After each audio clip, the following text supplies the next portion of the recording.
ممتد في الأبعاد الثلاثة، أنا أثبت أن الله هكذا، لا إشكال عندي، أصرح هكذا صريحا من نفسي وأروحك منها.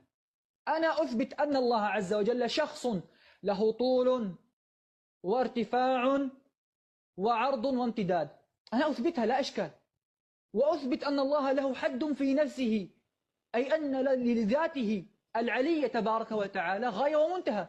وأنا أقول لك أنا أثبت بكل هذا أصلا، أثبت بما كتبه أبو محمود الدشتي في كتابه إثبات الحد، أثبت بما كتبه أيضا عثمان بن سعيد الدارمي من أن الرحمة تعلقت في حقل الرحمن، لا إشكال عندي. وأثبت أن داود عليه السلام يأتي يوم القيامة خائفا من ذنبه، فيقول رب العزة كن أمامي، كن عن يميني، كن عن شمالي، كن خلفي، قال فخذ بقدمي.